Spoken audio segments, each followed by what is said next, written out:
বেশ কিছু সন্ত্রাসীরা রনি হাওলাদার নামে একজনকে একটি গুলি করেছে এবং ঘটনাস্থলেই সে পড়েছিল। তাকে অবস্থায় দেখে সেখানকার জনসাধারণ তাকে পুলিশকে আমাদেরকে জানায় এবং আমাদেরকে জানানোর পরে আমাদের টিম সেখানে উপস্থিত হওয়ার পরে আমাদের সহায়তায় রনিকে আড়াইশো বেড হাসপাতালে নিয়ে যাওয়া হয়। 250 বেড হাসপাতালে নেওয়ার পরে কর্তব্যরত ডাক্তার তাকে মৃত ঘোষণা করে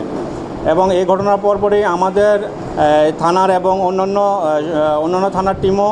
বিশেষ টিম সেখানে উপস্থিত হয়। আমাদের বিশেষ টিম সেখানে তদন্ত করে আমরা ঘটনার সঙ্গে কারা কারা জড়িত সেটি আমরা বের করি এবং আমাদের বিভিন্ন পয়েন্টে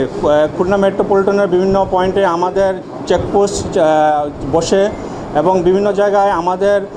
অভিযান অব্যাহত থাকে। আমাদের সঙ্গে র্যাবের টিমও থাকে, আমাদের সঙ্গে ডিবি টিমও থাকে এবং আমরা বিভিন্ন পয়েন্ট থেকে আমরা তিনজনকে একটি 1 শুটার গান এবং 2টি গুলিসহ উদ্ধার করতে সক্ষম হই এবং এই ঘটনার সঙ্গে আরও অনেকে জড়িত এবং তাদেরকে আমরা অতি শীঘ্রই আমরা অ্যারেস্ট করতে সক্ষম হব এবং এই যে 3জনকে আমরা অ্যারেস্ট করেছি, একজনের নাম হচ্ছে নয়ন, তার বয়স